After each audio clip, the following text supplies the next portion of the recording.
10장 19절에서 25절 말씀 제가 봉독하겠습니다. 그러므로 형제들아, 우리가 예수의 피를 힘입어 성소에 들어갈 담력을 얻었나니 그 길은 우리를 위하여 휘장 가운데로 열어놓으신 새로운 살 길이요 휘장은 곧 그의 육체니라. 또 하나님의 집 다스리는 큰 제사장이 계심에 우리가 마음의 뿌림을 받아 악한 양심으로부터 벗어나고 몸은 맑은 물로 씻음을 받았으니 참 마음과 온전한 믿음으로 하나님께 나아가자.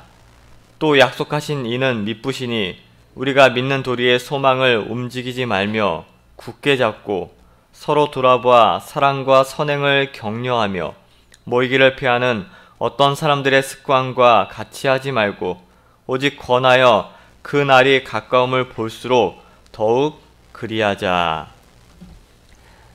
말씀의 제목은 23절 말씀에 또 약속하신 이는 미쁘시다 이렇게 말씀하고 있는데, 미쁘신 예수님이란 제목으로 말씀 살펴보도록 하겠습니다. 미쁘신 예수님. 이제 오늘 본문부터는 우리가 어떻게 살아가야 할 것인가, 어떻게 해야 할 것인가에 대한 그런 실천적 적용면이 이제 10장 19절부터 말씀하고 있습니다. 오늘 본문 19절을 보시면 그러므로라는 접속사로 시작을 합니다. 이 그러므로 이제 앞에 내용을 다 이제 받는 그런 접속사인데, 이 그러므로라는 의미가 바로 지금까지 우리가 이제 수차례 히브리서 1장부터 10장 18절까지 살펴보았는데, 앞부분이 어떻게 보면 그런 교리적인 부분을 우리가 살펴봤다면, 이제는 오늘 말씀부터 이제 히브리서 마지막 13장까지 어떻게 살아야 할 것인가, 그런 실천적 적용을 이제 히브리서 기자는 이제 말씀하고 있습니다. 그래서 오늘 그 부분, 이제 첫 부분을 살펴보는데, 이제 19절부터 22절 보면, 특별히 22절 마지막에 보면 하나님께 나아가자 이렇게 말씀하고 있습니다. 온전한 믿음으로 하나님께 나아가자. 그 첫 번째 실천적인 내용이 무엇일까? 오늘 핵심은 결국 이 하나님께 나아가자라는 내용입니다. 하나님 앞에 나아가야 된다 이렇게 말씀하고 있습니다. 우리가 이 말씀, 하나님께 나아가자, 이 말씀이 우리는 이제 쉽게 받아들일 수 있는 내용이고, 우리는 전체적인 이 전개 부분을 이해하고 있으니까 이 말씀을 잘 받아들일 수가 있는데, 히브리 그 당시에 이 히브리서를 수신받았던 그런 그 당시에 유대인들 입장에서는 상당히 이해하기 어려운 부분이었습니다. 우리가 온전한 믿음으로 하나님께 나아가자 이렇게 말씀하고 있는데, 오늘날 저희들의 이해의 관점으로 이 말씀을 볼 게 아니라 그 당시에 그 독자들의 입장으로 좀 이 말씀을 생각을 해봐야 되는데요. 계속적으로 말씀을 드리지만 2000년 전에 이 히브리인들의 삶의 중심은 제사였습니다. 제사를 중심으로 그네들의 삶이 모두 이루어지고 있는데, 그런데 살펴보았지만 그 구약의 제사는 누구도 스스로 하나님 앞에 나아갈 수가 없었다는 사실입니다. 제사에 나아가려면 두 가지 필수적인 전제 조건이 있어야 돼요. 첫 번째는 반드시 제물이 있어야 되고요. 또 두 번째는 제사장이나 대제사장을 통해서만 하나님 앞에 대리로 나갈 수 있었습니다. 대리로. 자기가 나가는 거 아니죠. 네. 제물이 준비되어야 하고, 또 제사장이나 대제사장을 통해서만, 대리를 통해서 하나님 앞에 나아갈 수 있었습니다. 그러니까 자신이 직접 하나님 앞에 나아간다는 것은 상상도 할 수 없는 그런 개념이었던 것입니다. 이스라엘 백성들에게는. 그런데 지금 오늘 본문에서 히브리서 저자는 그 수신자들에게 이제는 우리가 하나님 앞에 나아가자, 이렇게 지금 말씀하고 있는 것입니다. 그렇게 실천을 권면하고 있는 것입니다. 그러다 보니까 이 부분은 정말 그네들 입장에서 우리가 생각을 해보면 정말 경이 중에 경이고 정말 상상할 수 없는 얘기였던 것입니다. 그런데 오늘 본문에서는 하나님 앞에 직접 우리가 나아갈 수 있는 그런 나아갈 수 있게 된 이유에 대해서 설명하고 있는 것입니다. 19절을 보면 그러므로 형제들아 우리가 예수의 피를 힘입어 성소에 들어갈 담력을 얻었나니, 우리가 이제 하나님 앞에 나아갈 수 있는 그 전제 조건 첫 번째가 바로 예수님의 피입니다. 예수님의 피. 여기 19절에도 예수의 피를 힘입어 성소에 들어갈 담력을 얻었다. 또 22절에도 말씀을 보면 우리가 마음의 뿌림을 받아 악한 양심으로부터 벗어나고 몸은 맑은 물로 씻음을 받았으니 참마음과 온전한 믿음으로 하나님께 나아가자. 그러니까 19절 말씀 예수의 피, 22절 말씀도 이 마음의 뿌림을 받았다. 이 뿌림, 제사의 피를 뿌리는 것과 연상되는 장면인데 바로 예수님의 피로 말미암아 예수님의 죽음을 전제로 또 예수님께서 우리를 대신해서 제물이 되어 주셨기 때문에 그 예수님의 피의 공로로 저희들은 하나님 앞에 이제 나아갈 수 있는 그런 담력을 얻게 된 것입니다. 이 부분을 우리가 지금 계속 반복적으로 살펴보고 있는 것입니다. 그러면서 20절 이어서 보니까 이제 이야기를 이렇게 전개합니다. 그 길은 우리를 위하여 휘장 가운데로 열어놓으신 새로운 살 길이요 휘장은 곧 그의 육체니라. 자, 이제 휘장이 나옵니다. 휘장. 이 구절을 이해하려면 우리가 마태복음을 같이 살펴보면 좀 도움을 얻을 수가 있는데 그 마태복음 27장 51절에 보면 마태복음 27장 51절에 보면 이에 성소 휘장이 위로부터 아래까지 찢어져 둘이 되고 땅이 진동하며 바위가 터지고, 지금 이 마태복음 27장은 예수님께서 십자가에서 운명하실 그 상황을 지금 기록한 그런 부분인데 지금 예수님이 십자가 위에서 운명하실 때 땅에 나타났던 놀라운 초자연적인 역사를 지금 기록하고 있습니다.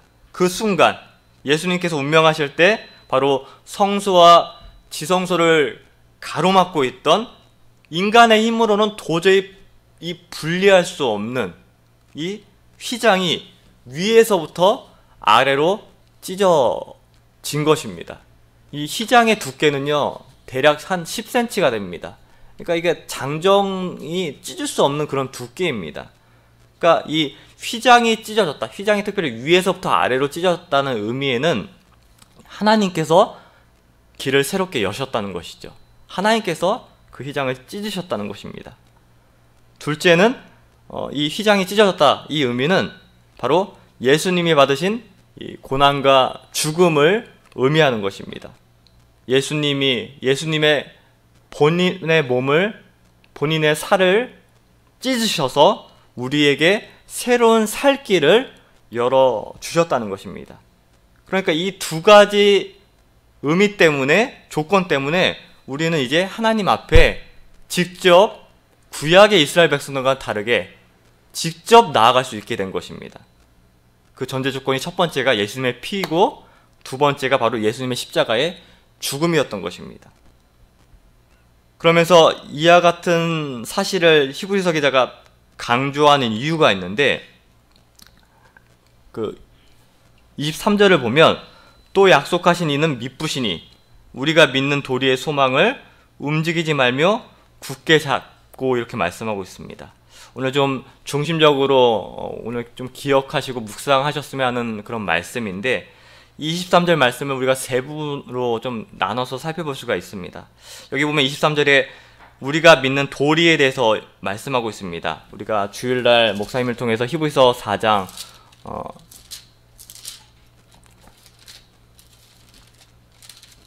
6장, 히브리서 6장 14절 16절 배웠잖아요.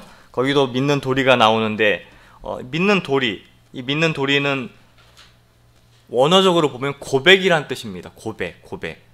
이 헬라어로 고백이라는 의미를 갖고 있는데, 그러니까 믿는들이 성도들의 고백을 얘기하는 것입니다. 그러니까 우리 신앙 고백, 이 신앙 고백을 얘기하는 것인데, 여기서 우리가 좀 주의할 점이, 우리 신앙생활을 보면 속는 부분이 있어요. 어떤 부분을 속느냐면, 우리가 신앙 고백을 하잖아요. 우리가 사도신경으로 대표되는 신앙 고백을 합니다. 근데 고백을 하는 것으로 그 신앙 고백이 우리의 신앙의 실력인 줄 착각할 때가, 오해할 때가 많다는 것입니다. 고백을 하는 것과, 신앙 고백을 하는 것과 그 신앙 고백을 한 것을 가지고 끝까지 붙들고 나아가는 것은 사실 전혀 다른 차원의 문제라고 말씀을 드릴 수가 있습니다. 여기 오늘 23절에도 보면 23절에 보면 굳게 잡고라는 표현이 있습니다. 굳게 잡고, 23절 하반절에 보면 굳게 잡고, 우리가 굳게 잡아야 된다고 하는데 이 부분을 명확히 깨달아야 됩니다. 신앙 고백하는 문제와 또 신앙 고백을 굳게 붙잡고 그 믿음의 경주를 나아가는데, 그래서 이제 11장부터 이제 쭉 이제 12장 이제 믿음의 위인들, 이제 믿음의 경주에 대해서 이제 얘기하는 것입니다. 신앙 고백과 그 믿음의 도리를 신앙 고백으로서 붙잡고 그 경주하고 그 끝까지 완주하는 것은 전혀 다른 문제라는 것입니다. 이 히브리인 독자들의 그 입장도, 어려움도 바로 이런 부분에서 있었던 것입니다.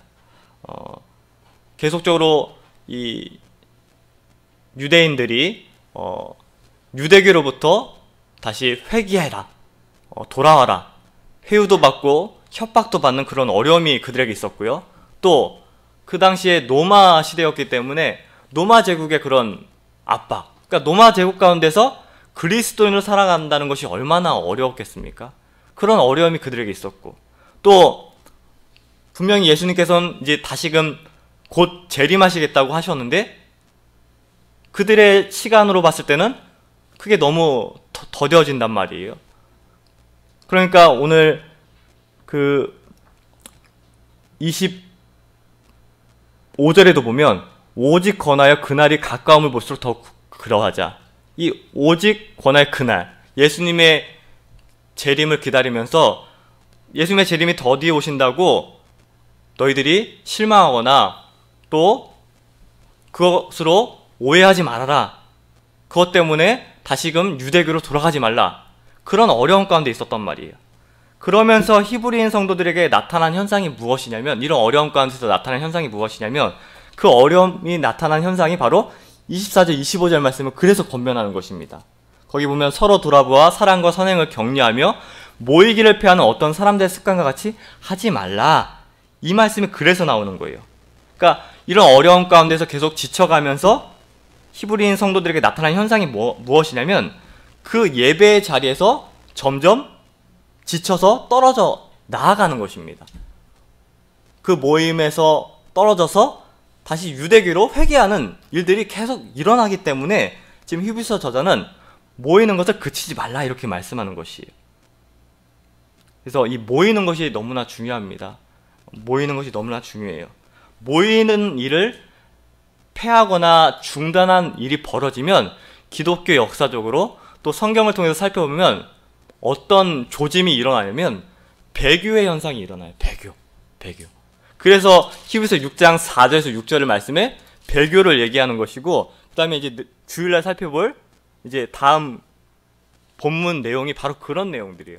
모이기를 폐하는 현상이 일어나면 배교의 현상이 일어나기 때문에 그 배교의 모습에 대해서 히브리서 저자는 지금 강조하고 있는 것입니다. 그래서 모이지 않는 것이 이게 되게 위험한 일입니다. 예. 자기도 모르는 사이에 이 배교의 모습들이 자기 삶 가운데 나타날 수가 있다는 것입니다.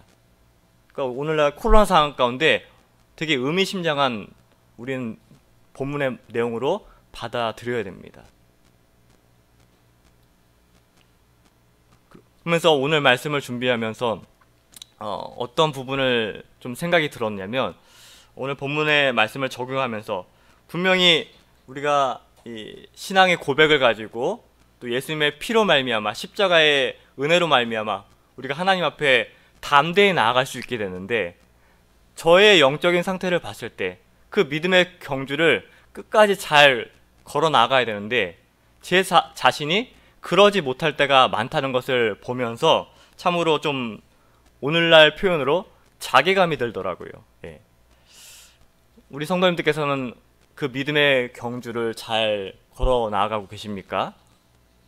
한번 그 질문을 좀 생각을 해보셨으면 좋겠는데, 근데 이런 마음 가운데 오늘 말씀 보니까 제가 상당히 놀라웠던 게 23절 말씀입니다. 23절. 또 약속하신 이는 미쁘시니. 약속한 이는 누굽니까? 하나님이시죠. 우리 또 예수님이십니다. 그런데 그 예수님께서 어떤 분이라고 설명하고 있습니까? 미쁘시다, 이렇게 설명하고 있습니다. 오늘 우리가 찬송도 불렀고, 사실 미쁘다 이 표현을 많이 들어보셨겠지만 이 표현이 사실 어떤 의미일까 정확히 아는 분은 사실 많지가 않아요. 오늘 이 말씀을 살펴보는 우리 성도님께서는 이 미쁘시다는 표현의 의미를 정확히 좀 이제 기억하셨으면 좋겠는데, 믿음직스럽다는 뜻입니다. 믿음직스럽다. 그러니까 이 말은 무엇입니까? 우리 예수님께서 참 믿음직스럽다라는 의미입니다. 그러면 우리 예수님께서 어떻게 믿음직스러우실까? 이 부분을 우리가 어떻게 이해할 수 있을까? 디모데전서를 살펴보면 좀 알 수가 있습니다. 디모데전서 1장에 보면 미쁘다는 표현이 거기도 나오거든요. 사도 바울의 그 내용을 본인이 이렇게 설명하면서 살펴보는데, 나중에 한번 좀 디모데전서 1장 12절부터 좀 읽어 주시기 바랍니다. 오늘은 시간 관계상 거기 14절 보면 1장 14절, 디모데전서 1장 14절을 보면 이런 말씀이 있어요.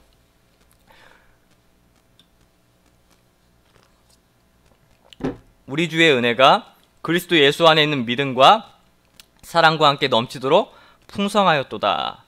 이제 사도 바울이 본인의 과거의 모습 가운데 본인이 어떻게 예수님을 만났고 그 가운데서 받은 그 은혜를 이제 기록한 말씀이 이제 디모데전서 1장 이제 12절부터 쭉 나오는데, 여기 보면 주목해야 될 표현이 우리 주의 은혜가 그리스도 예수 안에 있는 믿음과 이렇게 표현하고 있습니다. 여기 이 믿음은 누구의 믿음일까? 이 믿음은 바로 예수님의 믿음을 얘기하는 겁니다.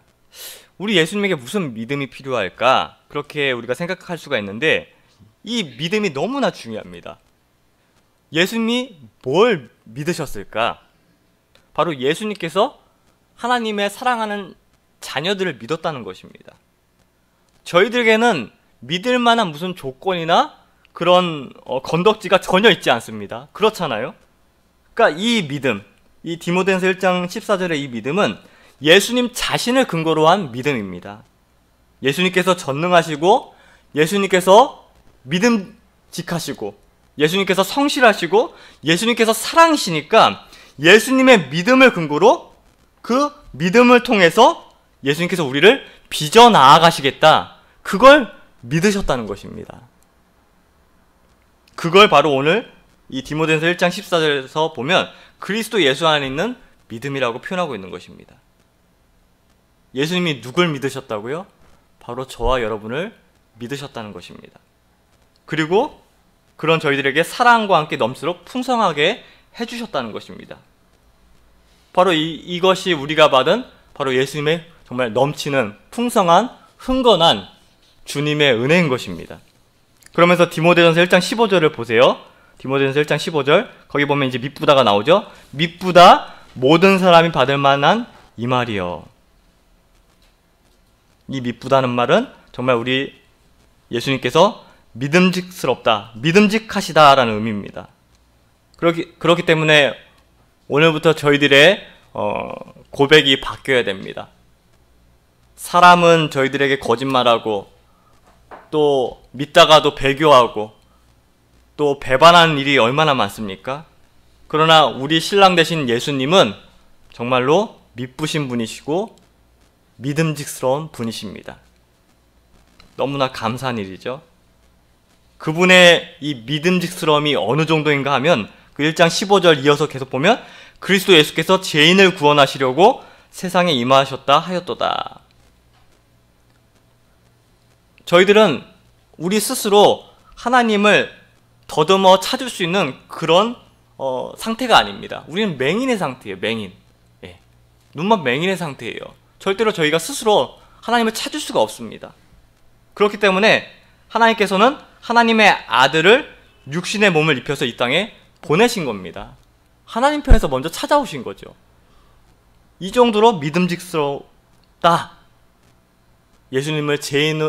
예수님께서 죄인을 구원하시려고 세상에 임할 정도로 이만큼 저희들에게 믿음직스럽다. 그렇게 설명하면서 밉다 이 표현을 쓰고 있는 것입니다. 이렇게 나에게 밉으신 분을 여러분은 만난 적이 있습니까? 바로 그 예수님께서 저희에게 찾아오셨던 것입니다. 여기서 끝나는 게 아니죠. 그 1장 16절을 보면, 디모데전서 1장 16절을 보면, 그러나 내가 긍휼을 입은 까닭은 예수 그리스도께서 내게 먼저 일체 오래 참으심을 보이사 후에 주를 믿어 영생 얻는 자들에게 본이 되게 하려 하심이라. 하나님께서는요, 너무나 믿음직스럽고 지금도 믿음직스러우셔서 지금도 어떻게 하고 계시죠? 우리를 일체 오래 참으심으로 지금도 기다리고 계십니다. 우리를 존중해 주시고 인격적으로 대해 주셔서 현재도 기다리고 계세요. 이 기다리고 계신다, 일체 오래 참으신다, 이게 얼마나 은혜인지 모릅니다. 계속 저희는 딴짓하고 딴 데 정신 팔려 있고, 그런데 우리 주님은, 예수님은 여전히 오래 참으심으로 우리 옆에서 기다리고 계십니다. 그러면서 계속 예수님께서는 음성을 보여주시죠. 아직도 멀었니? 그럼 저희는 또 그때 그러죠. 예, 예수님 조금만 기다려주세요. 제가 지금 좀 할 일이 많아요. 그럼 어떻게 하시죠, 우리 예수님? 그 옆에서 기다리고 계십니다. 저희는 지금도 질척거리고 여전히 지저분한 인생 가운데 살고 있는데, 우리 예수님은 묵묵히 서서 우리의 넘어짐도 보시고 또 우리의 고집도 보시면서도 그 더러운 현장을 여전히 보고 계심에도 불구하고 일체 오래 참으심으로 저희들을 기다리고 계십니다. 그러면서 사도 바울이 그렇게 지금 얘기하고 있는 거예요. 거기 주를 믿어 영생 얻는 자들에게 본이 되게 하려 하심이라. 본이 되게 하려 하심이라. 이것은 사도 바울을 본받으라는 얘기가 아닙니다. 오해하시면 안 됩니다.